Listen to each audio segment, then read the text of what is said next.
episode 5 of Talent Jockey.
Hey.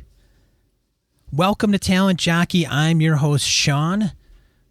Talent Jockey, we're a podcast here where I talk to job seekers, recruiters, and hiring managers about the world of talent acquisition, providing tips and advice, insight, anything I can to bring all three of those to a win-win-win situation. Happy 2015. This is the first episode I'm recording in 2015. So we're going to talk about resolutions. No, I'm kidding. We're not going to talk about resolutions.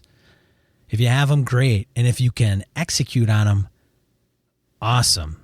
Goals are good. I like goals. I think everybody should have goals. I don't think it needs to be a resolution. Goals can be short-term. They could be 1 week. They could be, within the next 90 days. I have a whiteboard with some goals written down.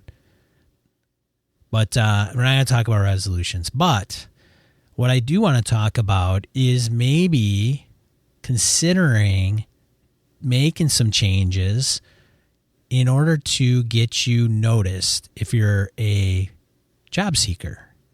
Taking yourself to the next level and getting recognized for different things. But before I do that, I want to talk about transparency just a bit. Some of you that may listen to the show know me, might have met me. And if you haven't, that's okay.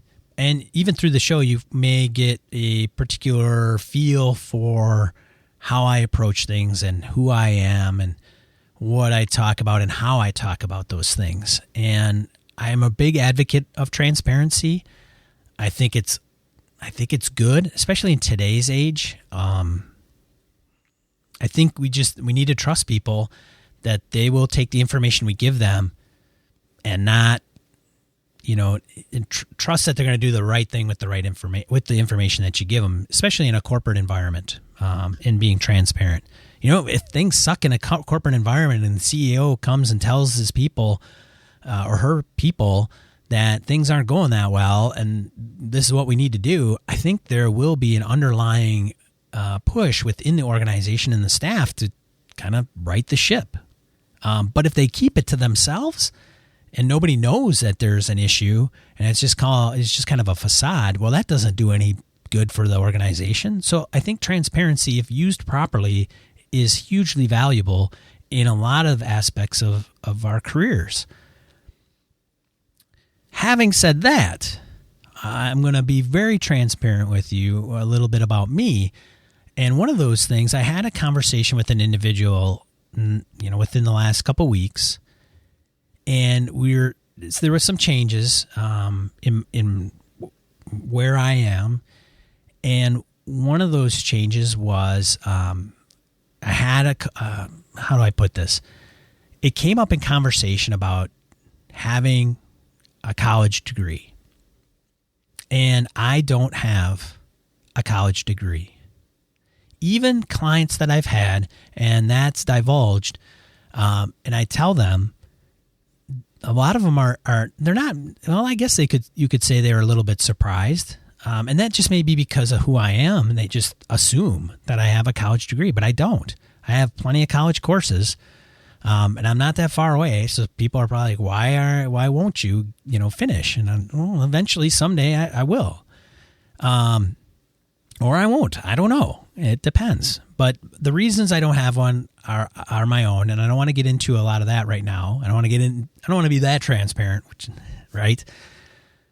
But one of the things that was brought up is if you are in, vying for a position, whether through getting hired or being promoted, and you have another individual that's up for the same role with the same qualifications, and one has a degree and one doesn't, that could be the determining factor on who gets the position.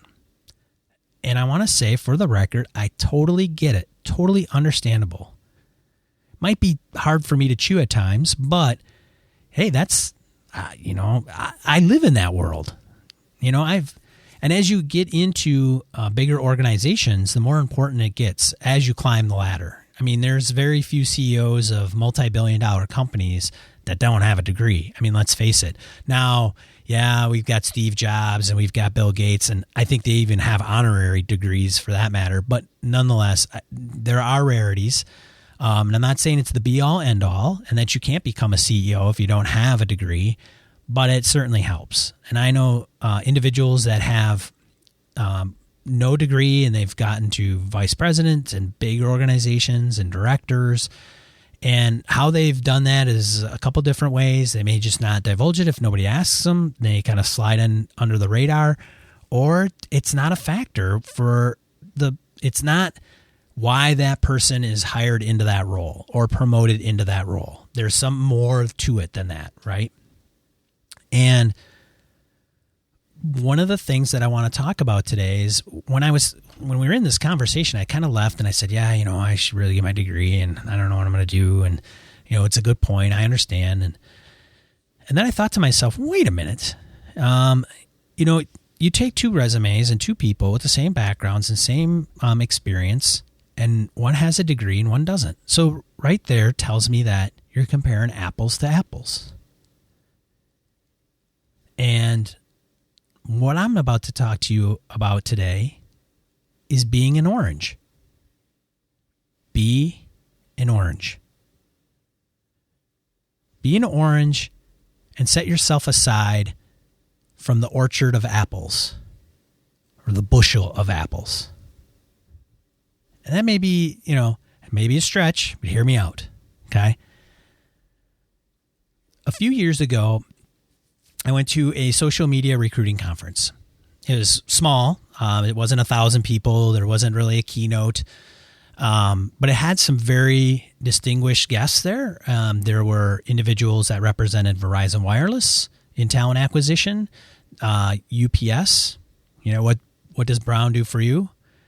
There was somebody from Intuit, which is the software maker of Quicken and Quicken Loans, QuickBooks. You might have heard of them. And very good information. And it had to do with how to use social media and leveraging the social media channels as a recruiter in a recruiting capacity and finding talent. And one of the things that was brought up was also something called personal branding. And there were two individuals that I kind of latched onto there when they were speaking about personal branding. One was Jason Seiden, and you can follow him at SEID as in dog EN on Twitter. And then there's also Craig Fisher, also known as at FishDog on Twitter. And you can find him. Actually, I know Craig is on Instagram pretty heavily. They're both on LinkedIn, Twitter.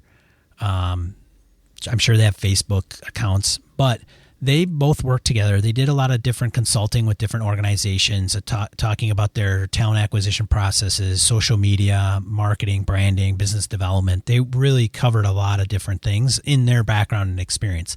While they were at the conference, their capacity really was talking about the social media pieces of it and recruiting and talent. But they had even those two work together in the same organization, but both had some different takes on different things. So you could even say, oh, okay, I see where he's coming from. I would probably be, lean towards Jason. And on that, I'd probably lean towards more Craig. And they would piggyback off each other as they spoke. But one of the things that hit me was I realized is as a recruiter, you are able to do your job almost anytime, anywhere with anyone. So, for example, when I go out to dinner and I'm waiting for a table, and my wife and I are waiting maybe in the bar area, and somebody strikes up small talk, or I strike up small talk with an individual sitting there, and I say, hey, busy night. Yeah, oh yeah, it's busy. And I say, do you come here often? Is it always like this? What have you? And they'll say yes, no, or do you live in the area? Yeah, no. And then I just say, hey, my name's Sean. We happen to live down the street. This is my wife, and introduce her. And then it just kind of goes from there. And then I say, well, just out of curiosity, what do you do for a living? Oh, I work for the state of Wisconsin, where I am, right? And I say, oh, okay. Well, what do you do for the state? Well, I'm in IT. I'm an IT manager. Oh, no kidding. Oh, I'm a technical recruiter. And they say, oh, and then I say, oh, what area are you in? Are you in this, or are you doing that?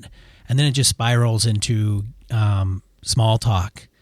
And, if that turns into, here's my business card, let's keep in touch, great. If it doesn't, and I see him at the restaurant again, great, right? But right there, I'm in kind of a recruiting capacity and networking, which is part of that industry, part of recruiting. Now, if you're a software developer in technology, you might go home and work on your own projects, totally get it. Very passionate individuals, they set themselves aside, and that's part of their personal branding, which I may go into down in just a few minutes here. But as in a finance and accounting individual, maybe marketing or, operations, you typically do that 8 to 5, and you might do some bookkeeping on the side, but different industries, it's changed. And so one of the things I thought about myself is when you're a recruiter, part of what you develop as part of your brand is your rapport with hiring managers and your candidates. And that becomes your personal network. And as long as you don't upset everybody or you're not abrasive, you can kind of leverage that and take that where you go.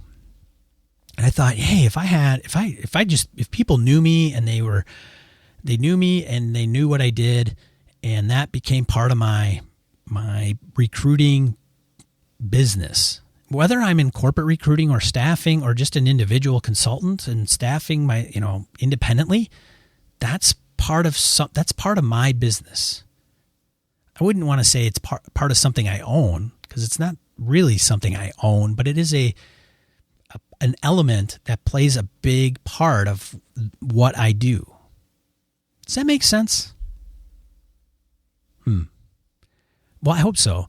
And part of that branding that I'll give you an example is what I call passive recruiting. Right? We know what passive candidates are. Passive candidates are ones that aren't actively looking for a job. They are satisfied where they are. But a lot of the recruiters like those because they're not unemployed. And so they like to find passive candidates and see if they would be willing to move from one company to theirs or to their client's organization. And one of the things I thought about was, and this is one of the conundrums I ran into, was that IT professionals, there's a huge demand for IT professionals in the marketplace, and the supply is just not there. And so a lot of those passive IT professionals are getting hounded by recruiters on LinkedIn, and they get canned emails and phone calls. And at one point in time, I thought I saw a statistic where they receive 20 to 25 solicitations in a week from outside resources. Now, that may be high, and it depends on what area you're in. But that's a lot. And you can really, you're kind of, if you get so many, you're going to get irritated after a while. And if Sean calls them and they get ticked off and I get, lectured and, hung up on, it doesn't do anything to gain rapport. I'm not going to get that individual into my network. And the reason I won't is because I'm just another Apple. So how do you get around that? And one of the things I thought about was I'm going to try to put myself in front of all of them in some capacity or another, but I'm not going to do it actively. I'm not going to call them. I'm not going to send them emails. Now, of course, I do on occasion. It depends on the situation. It's not that I totally cut off trying to actively recruit somebody and source them. You have to do that as part of your job as a recruiter and a sourcer. But I thought to myself, well, how can I really leverage more of a passive approach? And one of the things I thought about was try to be everywhere that I can in front of their face without them actually knowing I'm in front of their face. So how do you do that? And I thought of the billboard analogy. So you drive every day to work, or maybe you're not working, but you take a route to the grocery store or the post office. And on that route, you pass a billboard. And that billboard may be the same every day, and you may not even be able to tell me right now what that billboard says on it. And then you go to the supermarket and you pull one of those carts out and you pick up a shopper flyer and you look at that. And then you go to the post office and you're going to mail some letters and bills, and you open it up and you throw them into the big blue box or the slot or whatever. And you may get your oil changed or whatever. You go and do all these different things. You know where to go to get your hair done. Things we have to do pretty much routinely, even if it's every day or even just weekly or monthly. And I thought to myself, what if that billboard had my name on it and my face and my contact information? And then when they go to the supermarket and they open up the shopper with all the coupons, there's my name, my face, my contact information. And they go to the post office and they open up the mailbox to put their mail in there, and there's Sean's face and name and contact information. You see what I'm going? You see what I'm getting at? And then what happens is when they get frustrated with their position or their situation and they want to make a change, they will all of a sudden realize at one point in time they're driving home and they see that billboard and they say, you know what, maybe I should just give that guy a call. Or they go and mail something at the post office and they say, I wonder if I should give this person a call. Or somebody else sees it and they're not willing to make a change, but they consciously see it and they know a friend of theirs that's looking for a change. And they say, you know what, I saw this big goofball on the billboard and had his contact information. Maybe you should give him a call and see what he has to say. So that was part of me trying to leverage personal branding. Okay? And personal branding, defined by Wikipedia, right, is essentially the ongoing process of establishing a prescribed image or impression in the mind of others about an individual, group, or organization. That is key. Prescribed image or impression in the mind of others. That element right there hits home. And so there's a few things that come into play on why you will want to try to establish a personal brand, or why you will want to establish a personal brand. The first one, again, remember, be the orange. Don't be an apple. First thing, resumes, they're terrible. They suck. Yes, I put out how you do it. Yes, I think that they're still going to be around for a while. There's other people that are like, the resume is dead. And the reason they say the resume is dead is because they talk about what I'm going to go into. They want to know more about the individual. They don't want to look at a piece of paper. It doesn't tell them anything. But nonetheless, there's a lot of industry and a lot of organizations out there that is just nature of the beast. The resume is still there. But I didn't say I liked them. I didn't say that they're super useful. They give you a timeline and experience of what you've done and maybe list some of your accomplishments, but really they're just, how much can you put on 2 pages? But it's to get you into the interview so you can talk more about yourself. But what if you had a personal brand that helped you out doing that and fleshed out, it complemented that resume even more? Be an orange. Don't be an apple. Another reason that you would want to establish a personal brand is because you become more of a known factor. You become more known. Hiring managers have a hard time with the unknown.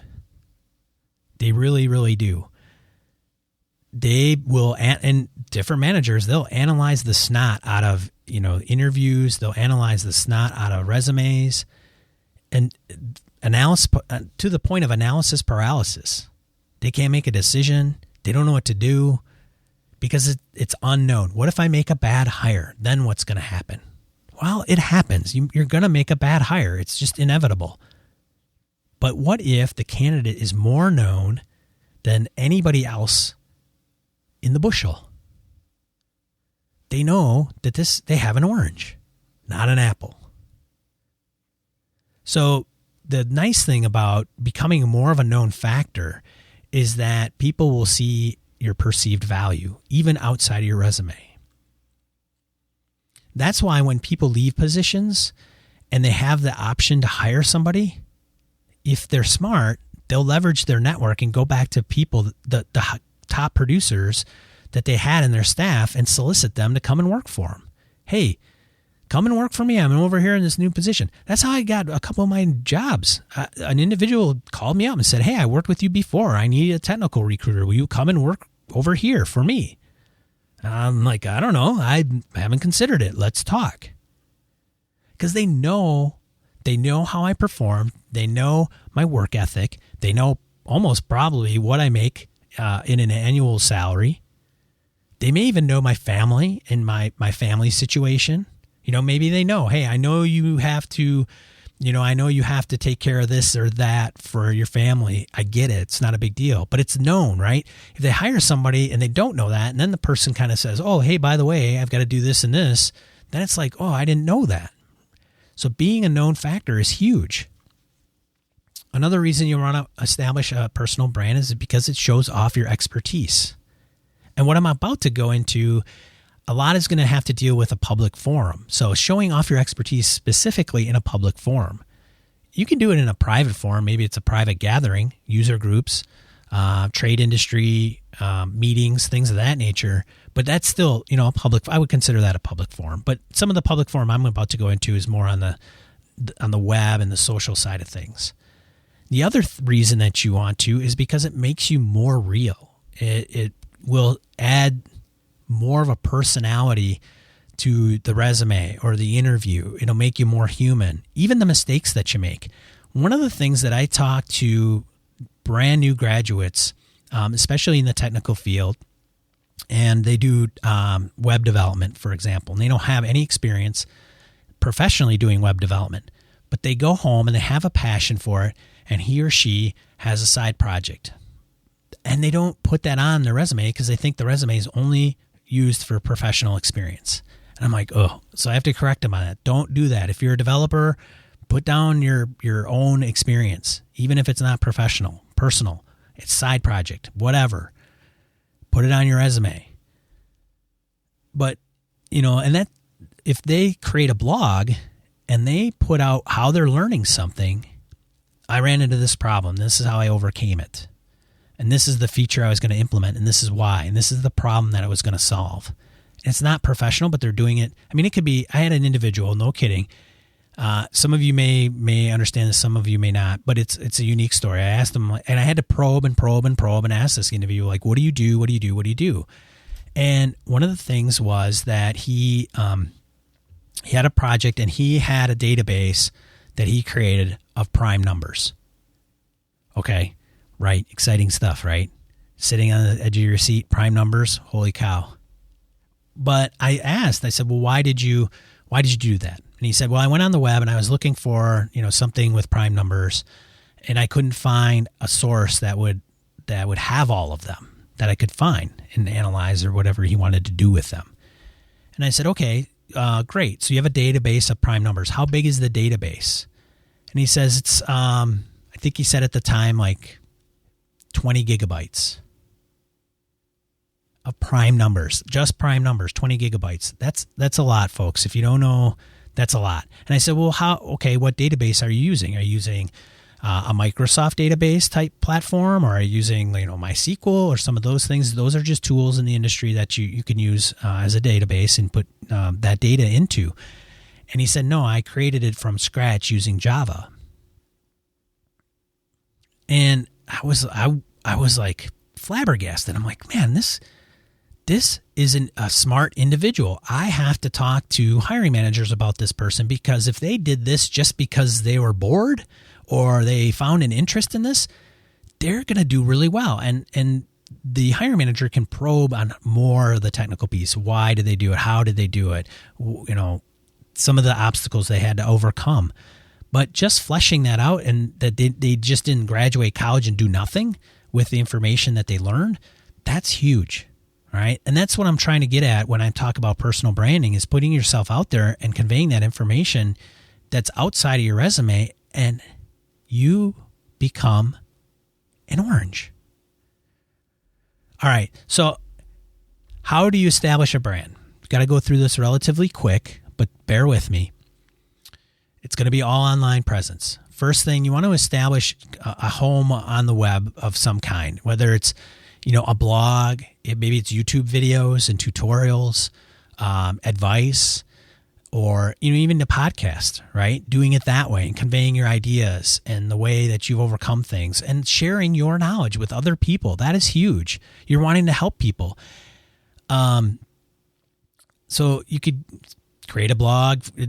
Some of this doesn't even require a lot of revenue to start up. A blog, you can go to wordpress.com, start one, boom, tomorrow, and it doesn't cost you a dime. Internet access and a computer, and even if you have a cell phone, you can do it.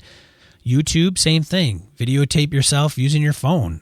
You got a webcam. Talk about, you know, some of the things that, you know, some of the new accounting principles if you're in that field. Same with podcasts. Podcasts, you know, there's a little, you got to have, all this requires time. Rome was not built in a day, folks. You got to be in the long haul. I've talked to recruiters, and I've talked to them a little bit about my approach, and they're like, oh, okay, I'm going to get on Twitter, and I'm going to start doing this, and then I'm going to get on Facebook and LinkedIn, and, you know, I don't know, I'm not getting anybody. I'm not getting any interaction or engagement on Twitter. I'm like, well, it takes time. It takes time. I've been on there for a long time. I think it's been since 2006. You know, that's 8 years of futzing around with Twitter and figuring it out. So social media, that's another area. That's a place where you can engage with others. And it's another way to communicate with others. So not only does it convey your ideas and thoughts, but it also shows how you convey those ideas and thoughts. How do you communicate with other people, which is really imperative to how you're going to be in the workplace. Again, the hiring manager will see how you do that and to determine whether or not you're going to be a good fit for the position. Now, even if you're the most awesome communicator in the world, maybe you're just too awesome and that's not what they need. So, but that's okay, because then it's not going to be a fit for you either, and you're going to regret taking the position. So again, works both ways, hiring manager and candidate. Discussion. Get involved with discussions, whether that's on LinkedIn groups, get into your industry, get into a group, comment, have questions. It's okay to be fallible. If you put yourself out there and say, I don't know the answer to this, can somebody help me out? It's okay. You know, it makes you human. Goes back to the human element I mentioned. You can comment on blog postings, showing off your expertise, sharing your opinion.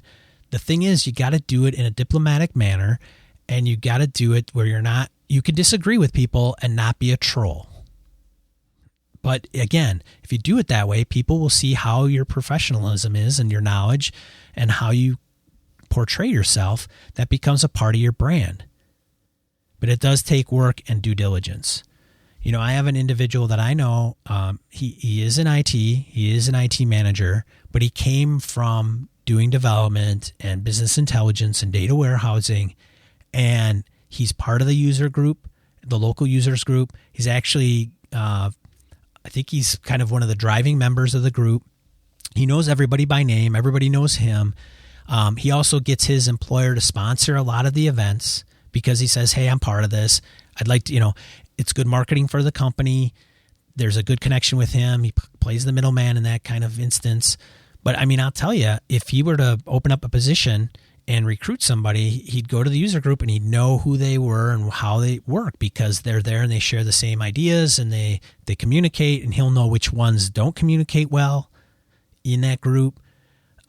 People will know how he is and his kind of leadership and he'll convey what neat things they're doing within the workplace. So another thing, hiring managers, is if you are in that, if you can get into that, you can attract talent that way. People will want to work for cool people, cool leaders, things that leaders allow them to do.